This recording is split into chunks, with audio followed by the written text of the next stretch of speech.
ओम गंग गणपतये नमः। आप सभी का दिन शुभ और मंगलमय हो, इसी कामना के साथ आइए बुधवार के दिन सुनते हैं गणेश भगवान की कथा। तो आप सभी से अनुरोध है कि कथा को भक्ति भाव से और प्रसन्न मन चित्त से पूरा अवश्य सुने और कमेंट बॉक्स में गणेश भगवान की जय लिखना बिल्कुल भी मत भूलिएगा। सतयुग में 100 यज्ञ करने वाले एक पृथु नाम के राजा हुए। उनके राज्य में दयादेव नाम का एक ब्राह्मण रहते थे। वेदों में निषद उनके 4 पुत्र थे। पिता ने अपने पुत्रों का विवाह गृह सूत्र के वैदिक विधान से कर दिया था। उन चारों बहुओं में बड़ी बहू अपनी सास के कहने लगी, हे सासू जी, मैं बचपन से ही संकट नाशक गणेश भगवान का व्रत करती हूँ। मैंने पितृगृह में भी इस शुभदायक व्रत को किया है। अतः हे कल्याणी, आप मुझे यह व्रत अनुष्ठान करने की अनुमति प्रदान करें। पुत्र वधू की बात सुनकर उसके ससुर ने कहा कि हे बहू, तुम सब बहुओं में श्रेष्ठ हो और बड़ी हो। तुम्हें किसी प्रकार का कष्ट नहीं है और ना ही तुम भिक्षुणी हो। ऐसी स्थिति में तुम किस लिए व्रत करना चाहती हो? हे सौभाग्यवती, अभी तुम्हारा समय उपभोग करने का है। ये गणेश जी कौन है? फिर तुम्हें यह क्या करना है? कुछ समय के पश्चात बड़ी बहू गर्भवती हो गई। 10 माह के बाद उसने सुंदर बालक का प्रसव किया। उसकी सास बराबर बहू को व्रत करने का निषेध करने लगी और व्रत छोड़ने के लिए बहू को बाध्य करने लगी। व्रत भंग होने के फलस्वरूप गणेश जी कुछ दिनों में कुपित हो गए और उसके पुत्र के विवाह काल में वर वधू के सुमंगल के समय उसके पुत्र का अपहरण कर लिया। इन अनहोनी घटना में मंडप में खलबली मच गई। सब लोग व्याकुल होकर कहने लगे, लड़का कहाँ गया? लड़का कहाँ गया? किसने अपहरण कर लिया है? बारातियों द्वारा ऐसा समाचार पाकर उसकी माता अपने ससुर दयादेव से रो रो कर कहने लगी, हे ससुर जी, आपने मेरे गणेश चतुर्थी का व्रत छुड़वा दिया है, जिसके परिणाम स्वरूप मेरा पुत्र विलुप्त हो गया है। अपने पुत्र वधू के मुख से ऐसी बात सुनकर ब्राह्मण दयादेव बहुत दुखी हुए। साथ ही पुत्र वधू भी दुखित हुई। पति के लिए दुखित पुत्र वधू प्रति मास संकटनाशक गणेश जी का व्रत करने लगी। एक समय की बात है कि एक वेदज्ञ और दुर्लभ ब्राह्मण भिक्षाटन के लिए इस मधुर भाषिणी के घर आए। ब्राह्मण ने कहा कि हे बेटी, मुझे भिक्षा स्वरूप इतना भोजन दो कि मेरी क्षुधा शांत हो जाए। उस ब्राह्मण की बात सुनकर उस धर्मपरायण कन्या ने उस ब्राह्मण का विधिवत पूजन किया। भक्ति पूर्वक भोजन कराने के बाद उसने ब्राह्मण को वस्त्र आदि दिए। कन्या की सेवा से संतुष्ट होकर ब्राह्मण कहने लगे, हे कल्याणी, हम तुम पर प्रसन्न हैं। तुम्हारी जो इच्छा हो वह वरदान मांग सकती हो। मैं ब्राह्मण वेशधारी गणेश हूँ और तुम्हारी प्रीति के कारण आया हूँ। ब्राह्मण की बात सुनकर कन्या हाथ जोड़कर निवेदन करने लगी, हे विघ्नेश्वर, यदि आप प्रसन्न हैं तो मुझे मेरे पति के दर्शन करा दीजिए। कन्या की बात सुनकर गणेश जी कहने लगे कि हे सुंदर विचार वाली, जो तुम चाहती हो वही होगा। तुम्हारा पति शीघ्र ही आएगा। कन्या को इस प्रकार का वरदान देकर गणेश जी वहीं से अंतर्ध्यान हो गए। उसी समय की बात है, सोम शर्मा नामक ब्राह्मण एक वन में से उस दुष्ट बालक को नगर में ले आए। अपने पौत्र को देखकर दयादेव नामक ब्राह्मण बहुत प्रसन्न हुए। बालक की माता के हर्ष की तो कोई सीमा ही ना रही। साथ ही संपूर्ण नगरवासी भी प्रमुदित हो गए। बालक की माता ने पुत्र को छाती से लगा लिया और कहने लगी कि गणेश जी के प्रसाद से मैंने तुम्हें खोए हुए पुत्र को प्राप्त किया है। उसे नए वस्त्र आभूषण से अलंकृत किया गया। दयादेव तो बारंबार सोम शर्मा को प्रणाम करके कहने लगा, हे द्विजराज, आपकी कृपा से मैंने खोए हुए पुत्र को प्राप्त किया है। खोया हुआ बालक घर में आ गया है। सोम शर्मा को स्वादानुसार भोजन करवा के धोती दुपट्टा से विभूषित करके गोदान दिया गया। फिर से मंडप का निर्माण करके विधि पूर्वक वैवाहिक कार्यक्रम संपन्न किया गया। इसमें सभी पुरवासी भी प्रसन्न हुए वह भाग्यशालीन कन्या अपने पति को पाकर धन्य हो उठी। हे गणेश भगवान, जैसे आपने ब्राह्मण के पुत्र वधू की मनोकामनाओं को पूर्ण किया है, वैसे आप सभी की करना। आपकी कथा को पढ़ने वाले, सुनने वाले, कहने वाले तथा हुंकार भरने वाले सब पर अपनी कृपा को बनाए रखना। तो प्रेम से बोले गणेश भगवान की जय। ओम नमः शिवाय।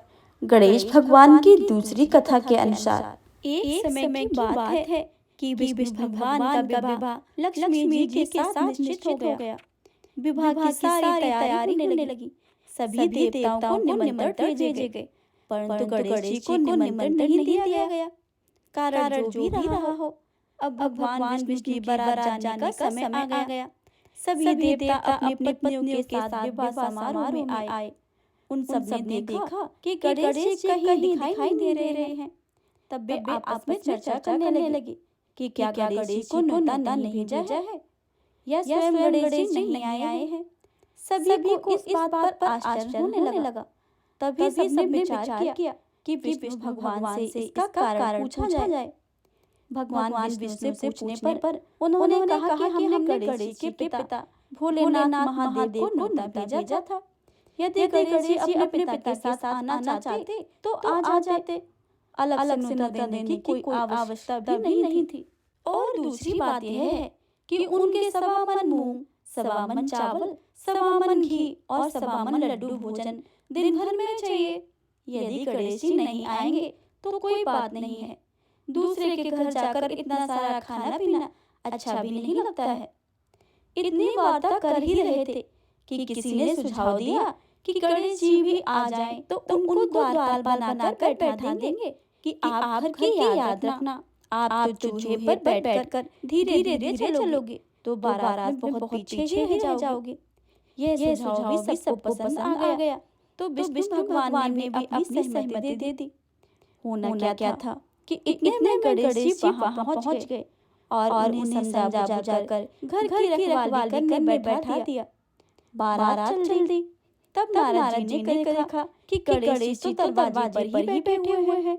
तो वे गणेश जी के पास गए और उनके रुकने का कारण पूछा। गणेश जी ने कहने लगे कि विष्णु भगवान ने मेरा बहुत अपमान किया है। नारद जी ने कहा कि आप अपनी मूषक सेना को आगे भेज दें तो वह रास्ता खोद देंगे, जिससे उनके वाहन धरती में धंस जाएंगे। तब आपको सम्मानपूर्वक बुलाना ही पड़ेगा। अब तो गणेश जी ने अपनी मूषक सेना जल्दी से आगे भेज दी और सेना ने जमीन पोली कर दी।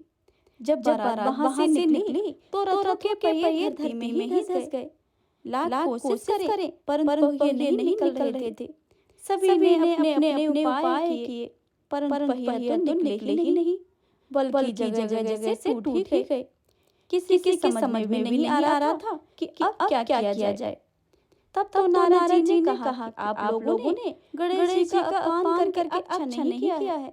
यदि उन्हें मना लाया जाए तो आपका कार्य सिद्ध हो सकता है और यह संकट भी टल सकता है।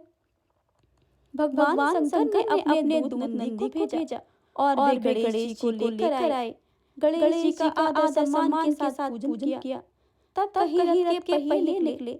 अब रथ के पहिए निकल तो गए परंतु वे टूट गए थे।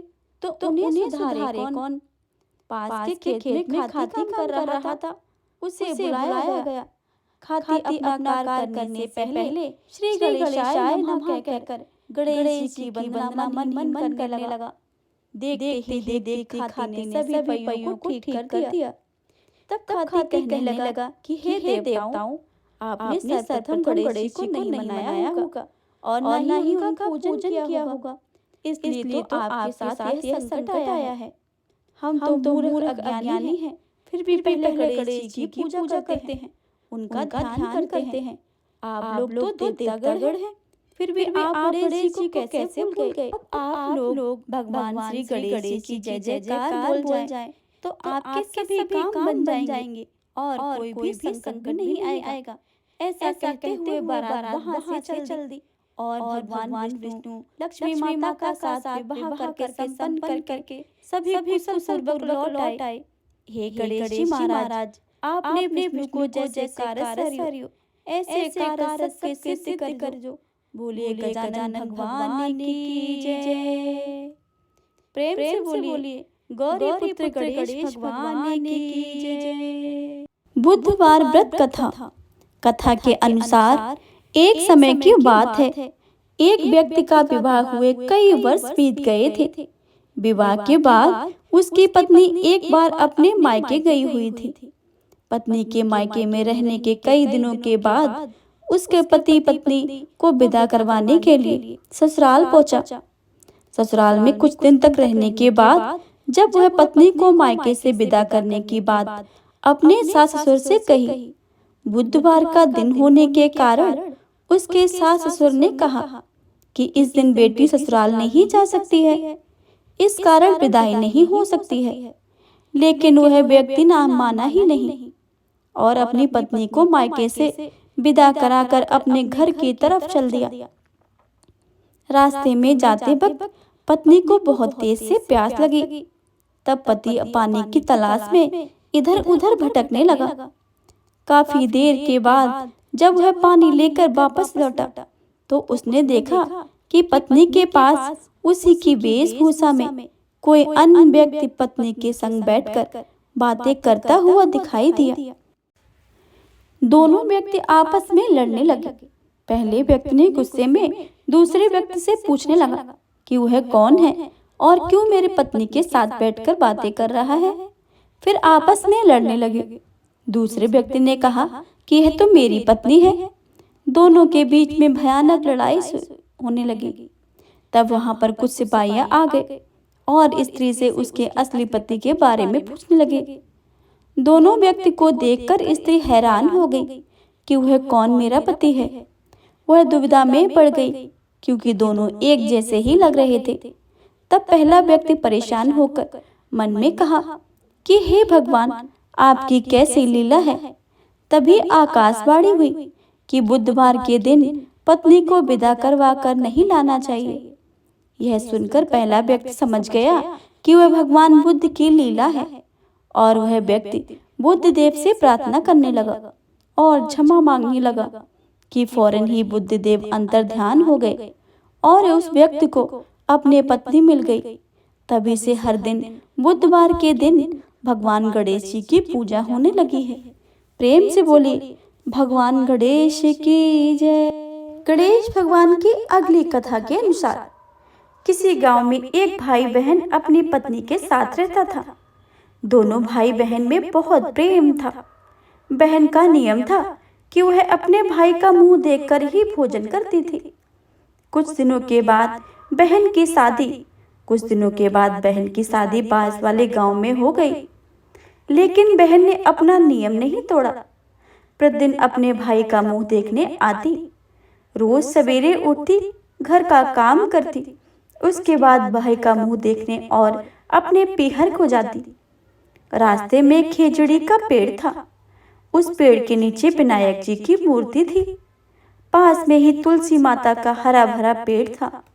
पथवारी माता को दूध से सींचती थी। भाई का मुंह देखने जाती और कहती जाती, हे भगवान विनायक, मेरे को अमर सुहाग देना और अमर पीहर देना। इस प्रकार से कहती हुई आगे अपने पीहर के रास्ते पर चली जाती। रास्तों में कांटों की झाड़ियां थी। बहन के पैर में कांटे चुभ जाते थे।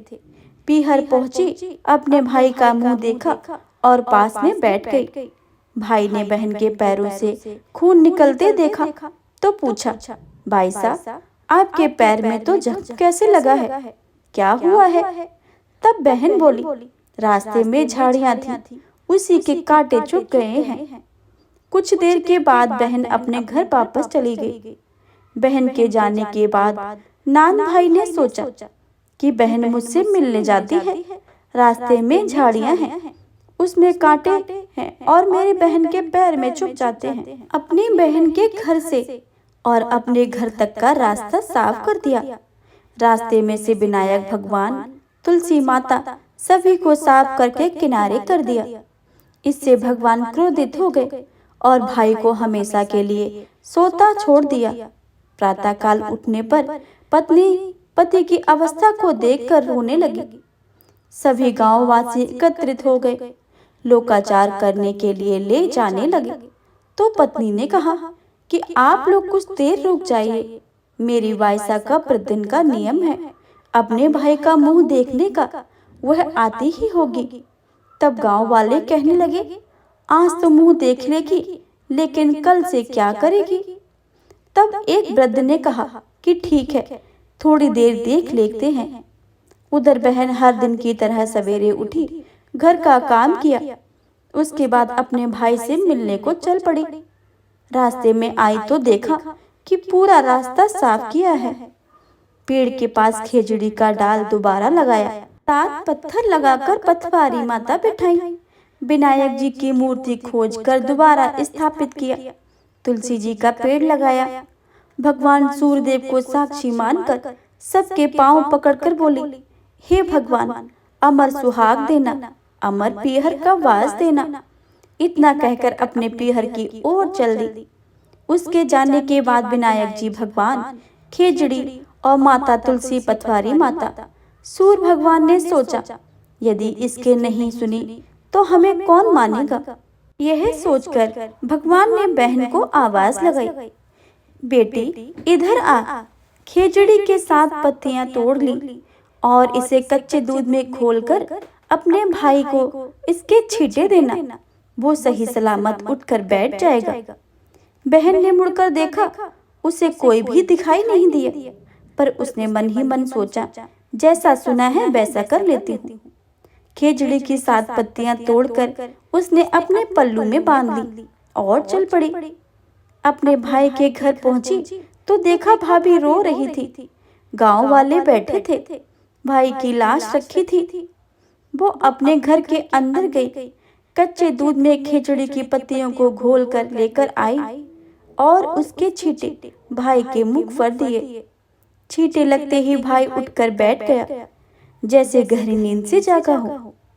बहन को देखकर बोला, बड़ी गहरी नींद आई थी। बहन ने मन ही मन उसे सभी भगवान को प्रणाम किया और बोली, ऐसी नींद दुश्मन को भी ना आए। फिर अपने भाई से बोली, भाई तुमने रास्ता साफ क्यों किया, भगवान के स्थान को क्यों उठाकर हटाया। मैं आते समय सभी को दोबारा स्थापित करके आई हूँ। भगवान की कृपा से मुझे अमर सुहाग और अमर पीहर का वास मिला है। फिर हाथ जोड़कर कहा, हे भगवान, जैसे मुझे अमर सुहाग और अमर पीहर का वास दिया है, वैसे ही सबको देना। जैसे मेरी लाज रखी है, वैसे ही सबकी रखना। बोलो विनायक भगवान की जय, पथवारी माता की जय, तुलसी माता की जय, खेजड़ी की जय, सूर्य भगवान की जय। गणेश भगवान की अगली कथा के अनुसार एक गांव में एक विधवा अपने बहू के साथ रहती थी। उसकी बहू मंदबुद्धि की थी, जो अपनी भूख बर्दाश्त नहीं कर पाती थी और हमेशा खाने के लिए उतारू रहती थी।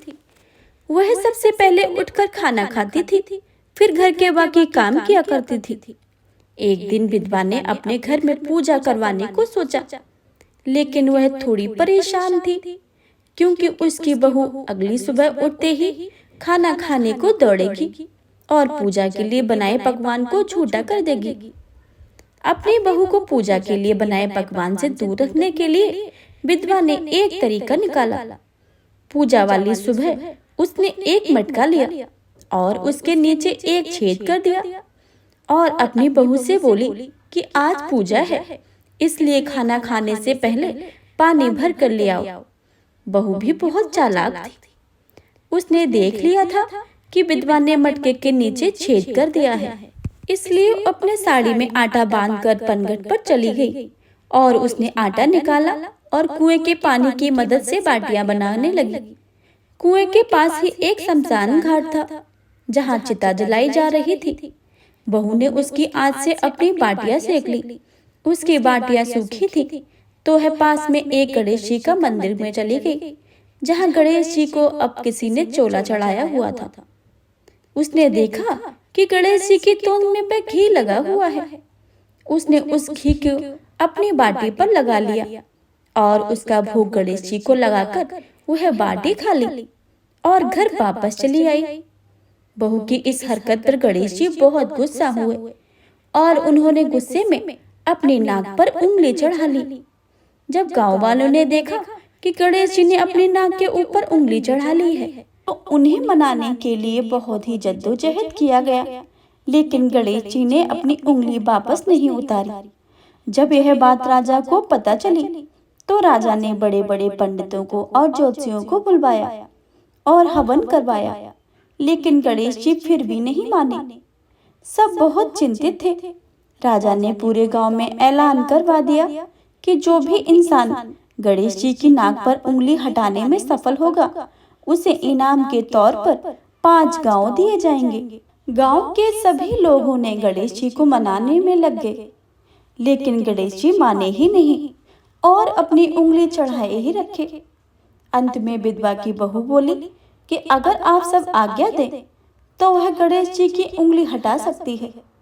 उसकी बातों को सुनकर विधवा हंसने लगी और बोली कि जब बड़े बड़े विद्वान कुछ नहीं कर पाए, तो तू कैसे गणेश जी को मना पाएगी। किसी ने बोला कि जब सब लोगों को मौका मिला, तो उसे भी एक मौका मिलना चाहिए। फिर सभी बहू को मौका देने के लिए मान गए, लेकिन बहू ने एक शर्त रखी। उसने कहा कि उसके घर से लेकर मंदिर तक पर्दा बांधा जाए। जब सब लोगों ने सोचा कि इतना कुछ तो कर ही चुके हैं, तो पर्दा बांधने में क्या ही जाता है। बहू के कहे अनुसार उसके घर से लेकर मंदिर तक पर्दा लगाया गया। बहू ने अपना दिमाग लगाया और अपने पेटीकोट में एक मोगरी छिपाकर मंदिर चली गई। मंदिर जाकर उसने गणेश जी से बोला कि मैंने आपके तोन से जरा सा घी क्या ले लिया, आपने अपनी नाक पर उंगली चढ़ा ली। अब नाक से उंगली हटा रहे हो या दूं एक मोगरी? अभी के अभी टुकड़े टुकड़े हो जाएंगे। बहू की यह चेतावनी सुनकर गणेश जी थोड़ा डर गए और उन्होंने सोचा कि यह तो पूरी ही पागल है, कहीं सच में इसने मोगरी मार दी। तो गणेश जी ने बिना सोचे समझे अपनी नाक से उंगली हटा ली, जिसे देखकर गांव वाले खुशी हो गए और बहू के जय जयकार करने लगे। राजा के ऐलान के मुताबिक बहू को 5 गांव इनाम में दिए गए। इस कथा को सुनकर गणेश भगवान से लोग यह मांगते हैं कि जैसे आपने बहू की सब बात मानी है, वैसे ही सबकी माने और सबकी मनोकामनाएं पूरी कर दें। तो प्रेम से बोलिए गणेश भगवान की जय।